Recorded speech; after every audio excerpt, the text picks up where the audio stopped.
Hello there guys, welcome back to Younes Talks Football, welcome back to a brand new video. I hope all of you are doing well today.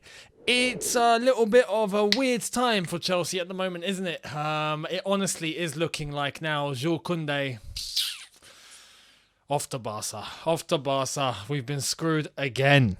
But we're going to come to that very shortly. We've got updates to show you, but before we do, obviously, there is the shop CFC 365 stuff that I told you about yesterday. Make sure you head into the description below. Hit that link. Use a discount code YTF10 on their website for 10% off of all of their products. Have a look and enjoy. And also, all of your latest transfer news. All the information you want to know in the football world is in one place. If you haven't got it yet, what are you doing?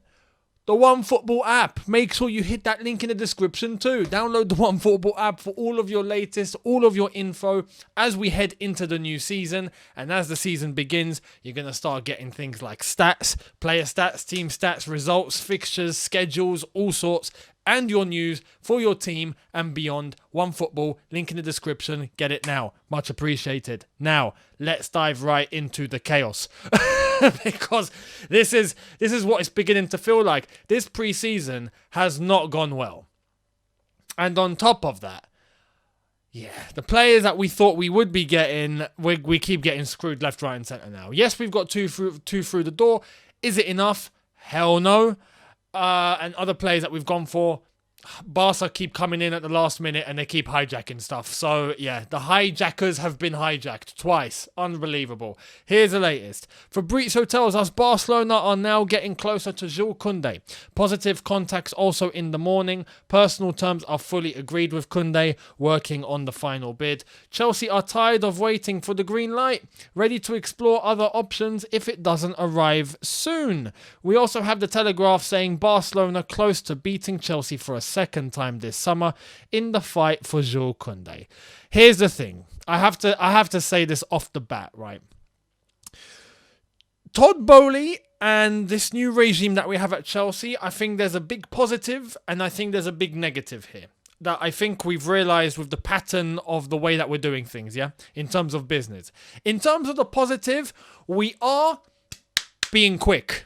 Right? We're taking action very, very quick. And I appreciate that. You know, the way that we managed to change the board and whatnot, get Lukaku to go off back to Inter Milan, get Sterling through the door, cool. Try and get Rafinha, agree a deal, cool. That falls through, okay. Move on, defense. We end up getting Koulibaly and we were trying to get De Ligt. Okay, that's not happening. Move on. Koulibaly through the door. Thank you. We're moving at a good pace. I appreciate that, right? It's been a lot quicker than the way we used to do business under Marina. For sure. If we were still with Marina, my guess would be that Sterling might be on the way. Maybe now, or maybe in a week. I don't think he would have joined the lads on pre-season, if I'm honest, because we used to take time, right? Albeit our targets eventually, we do more than likely end up getting them through the door, but it takes a lot longer. So I appreciate the time that Todd Boehly's been on. He's been left, right, and centre. But I've noticed, and I think a lot of you have as well, there is one thing to point out with the way that we're doing our business here. We tend to go to the club first before we go to the player. And I know some of you may be thinking, well, yeah, that's the right thing to do. It's probably right to go and talk to the club first to inquire. For example, Sevilla, Kounde, we might be interested, right? Test the waters, see what it's like. Then get in touch with his agent. Actually find out if he's up for a move. Sort out personal terms first is probably the best course of action. Once you know you've attracted the player and he wants to come to your club, you now have leverage, move to the club, agree a bid. We have been doing it the other way around. Hence why we lost out to Rafinha. We went to the club first. We were like, yo, Leeds, 55 million. Cool. Okay, bid accepted. Thank you very much. And then start talking to Rafinha when he wasn't even a prime target to begin with. We got to Rafinha, all of a sudden, Barcelona sweeping. And then you find out, oh no, his dream is to play for Barca. Boom, we've been embarrassed. This is even a bit more different because at least with Rafinha from the get-go, we were getting indications, I want Barca. All right, fair enough. Cool. with Kounde, we've been speaking with this lad for 2 flipping years. 2 years. 2 times 365 days. We've been talking with this lad. We've been talking with Sevilla. We could have got a deal done in the summer. And to be honest, they did kind of screw us. We were like, okay, we'll wait till the summer. Cool, his price will go down. We still haven't got that through the door. We've been dealing with Sevilla. We thought we'd agree everything with Kounde. Barca sweep in. They turn his head and boom. Once again, we're playing checkers and they're playing chess. Right? I would like to think as well that Chelsea could put in a counter offer. Barcelona are coming in now. Okay, no problem. You guys clearly have some sort of issues with money in terms of the way you're trying to structure a bid. Their bid is technically less than ours, but it's not too far. Why don't we extend the gap? Okay, add another 5 million. Boom. Can Barca catch up with that? Go and talk to Kounde. Listen, look, we'll give you a little bit more money. Right? Something. No?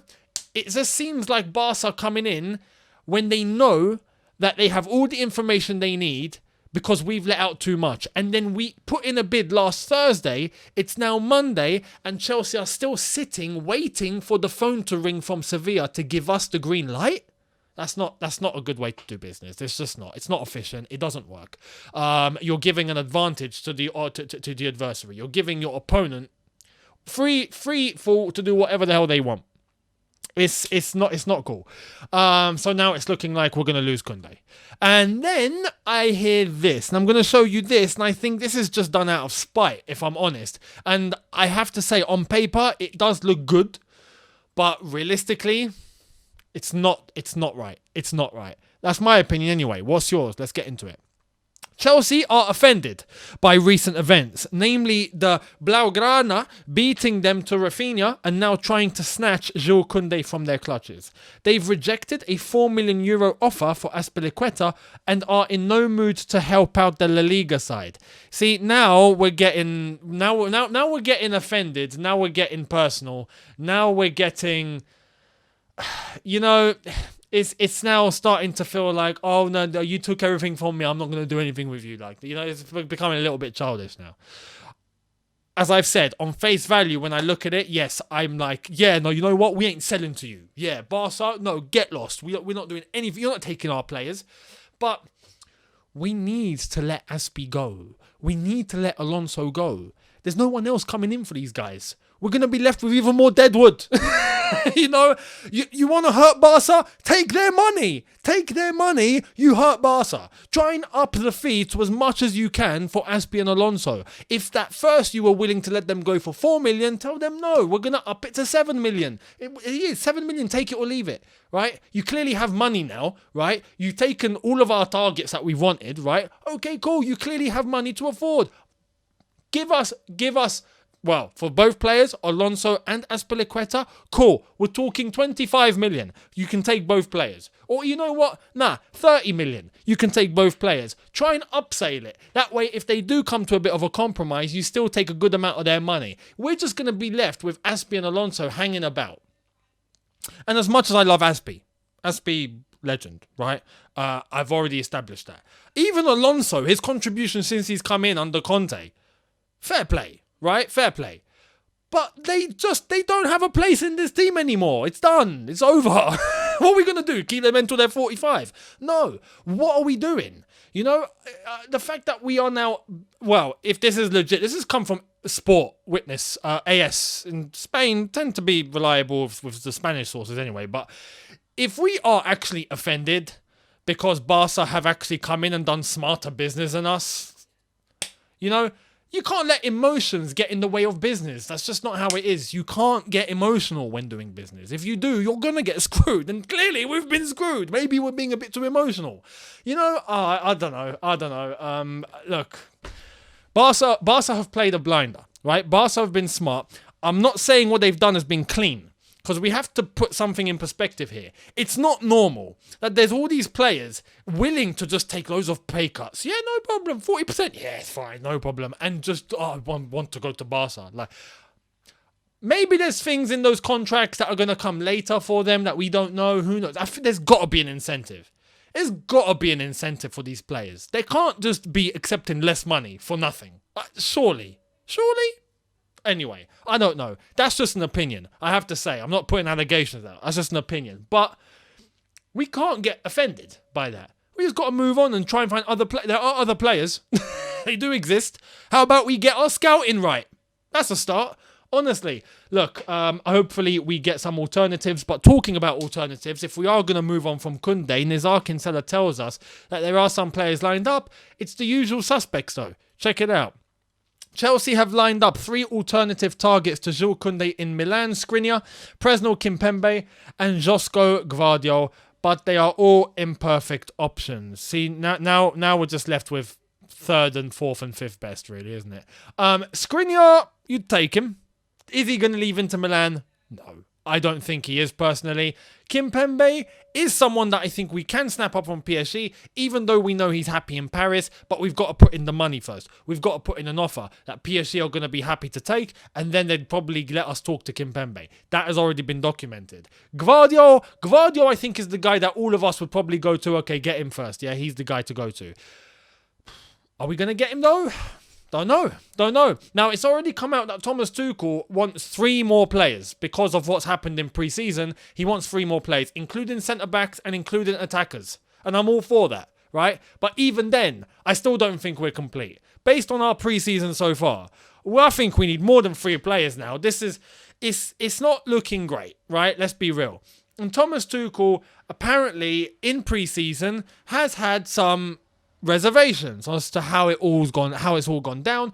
Adam Newson has given us a roundup of the mood within Chelsea during pre-season and what has happened. What's not right? Well, let me show you now. So, he says, an in-depth look back on Chelsea's pre-season tour. There were marketing opportunities, cool, lot of travelling, heat, humidity, surprise decisions, squad wariness. So, let's get into all of this. Football London has been told Tuchel was disappointed with the playing service at Chelsea's Los Angeles camp. So, for those that don't know, we were in LA, then we went to Vegas, and then we went to... Did we go straight to Orlando? I think we went straight to Orlando, or we went to somewhere else. I think there was another place first, and then we went to Orlando. But apparently in LA, the training camp, apparently we weren't happy with the surface. I don't know what to say to that. I ain't seen it, so I don't know what to say to that. Anyway, one excuse that I heard here, I was like, this one hurts, right? Check it out. Here it is. There was a feeling of wariness among the Chelsea players in the build-up to the Arsenal friendly, with many players ready to return home and back to the familiar surroundings of Cobham. I mean, this just makes the lads sound soft, really, doesn't it? And I know there's going to be... Apparently, the heat was a big reason, right? But again, I illustrate the same point I made in yesterday's video. What about Arsenal? Yes, we travelled from LA, which was pointless. I think LA was pointless. From being real, I think I think we went to LA just to collab with the Dodgers, yeah? Part of pre-season was collabing, like a bunch of YouTubers, you know? Like Sidemen Impulsive collab this weekend was basically like how Chelsea and LA Dodgers collabed in LA. That's basically it. We done nothing there, right? Went to Vegas, cool. And then we played Charlotte, played Club America, got to Arsenal in Orlando. But then you got to look at it. If heat and humidity is a thing in Orlando, right, on the East Coast where it was hot, well, what about Arsenal? What about Arsenal that were out in Germany? They went to Germany first. Then they went to Baltimore. They played in Baltimore, which is on the East Coast. And then they went down to Orlando, Florida, which is on the East Coast. Or when I say the East Coast, I mean the eastern part of the United States, basically, right? They still travelled, but look how sharp they looked. Look how fit they were. What's the difference? This is my issue is that I feel like some of these excuses we're hearing, it's like it only applies to us. No, it applied to Arsenal as well. They just looked so much better than us though. Why? Why do they look much better than us? What's the reason? There's got to be a reason, you know? And that's the concerning thing. The overall mood, I'm going to give you my opinion here, right? The mood that I'm getting from pre-season is not a good one. That's just my gut. The way that I'm just looking at Chelsea, the body language, the way that players are moving, the way they're looking, what Thomas Tuchel's saying, the way he's saying it. I mean, his revelation about players in the squad they're looking at their options. There's a lot of them that still want to go. Well, what are they doing on pre-season? Look at Kounde at Spurs. Was Sergio Reguilon on pre-season with Spurs? No. Was Ndombele with pre-season at Spurs? Did they go to South Korea? They didn't go to South Korea. Why? He left them at home. Why? They want to go. So why have we taken lads that want to go? You see, this is where I have to look, not just at the players, but I got to look at the club. I got to look at Thomas Tuchel. Who's made this decision? Who's in charge here? What's going on? You know, but as much as I still have to blame these lads, because especially that excuse about they want to go back to familiar surroundings, they want to go back to Cobham. I mean, bloody hell. If we are that soft, and you know what's crazy? I did tell you guys that I felt like we were taking pre-season too lightly, like it was a holiday. We saw the lads at Universal Studios. We saw them at the Dodger Stadium, and obviously that's marketing and all that. That's obviously going to happen. We didn't really see much from training. But then I come across this, and I'm going to show you this, and I didn't know about this until today. I didn't come across this, and maybe I was too busy or whatnot, but I've only just seen this now. This was after we played Club America and won 2-1 when we were based in Las Vegas, right? Check this out. Chelsea star Ben Chilwell posts a snap of teammates Mason Mount and Reece James partying in an LA nightclub as they enjoy time off after their preseason victory over Club America before mysteriously deleting it. And then you see it's blurred, obviously. Reece James sticking a middle finger up to the picture. That's not PG. They're out in a nightclub having a couple of bevies on preseason. Now, I'm going to say this. I'm not against, especially young lads, right, of their age, 22, 23, around there, to go out and have some fun. I'm not against that. But you just had a holiday. You know what I mean? You just had a holiday. I swear, didn't these lads go out to like Mykonos or like they went like they were on holiday. They were full on holiday.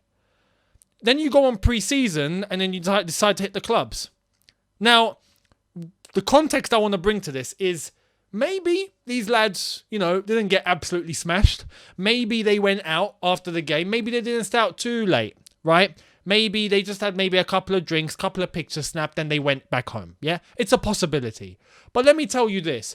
If you are on pre-season and you are in Vegas in that sort of climate, right? You are in pre-season, you are training to get ready for the new season, and you still have energy after playing a match like that, right?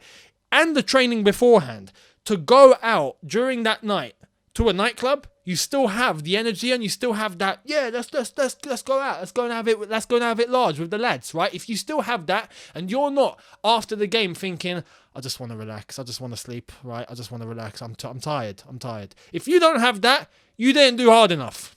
You didn't play hard enough, you didn't train hard enough. That's as far as I see it. You're in pre-season.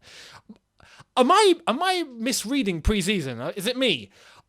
My understanding of pre-season is that you got to put your body through the limits. If you're not doing that in pre-season, when are you going to do it? You're going to do it during the season where you're going to try and get fitter during the season? No. You're going to try and adapt during the season, yes, to the schedule, to the 4 games that you can have in 2 weeks, maybe less. But during pre-season, you put your body through the limit to get your conditioning up, to get your strengthening up, to get your fitness and your levels up, ready to start a hard schedule. You got to get yourself ready. It's like a boxer getting ready for a fight. You think that the fight is going to be harder than the training he's put in beforehand. No. He puts himself through hell. That way the fight feels relatively easier. That way he can go 12 rounds, knowing that he can go 12 rounds with the pressure added on for having an opponent in front of him. But what he trains, he doesn't train 12 rounds. He trains 15. Maybe he trains 20. That way he can deal with 12. No problem. What are we doing? Am I reading it wrong? Let me know. Or what's going on? What's going on? Honestly, I don't know. Look, for this new season, it's not looking good. Udinese, Italy is our next preseason game. Let's see what happens there. Let's see what the lads are going to be like there. And then we can make a decision as to how we're going to approach Everton for the first league game of the season on the 6th of August. Going to be an interesting one. But let me know what you think in the comment section below. I'd love to hear it. Hit the subscribe button if you are new. Hit the notification bell to be notified once I've uploaded. Smash the like button if you have enjoyed this. And I will see all of you tomorrow. Much appreciated, people. See you then. Take care and peace.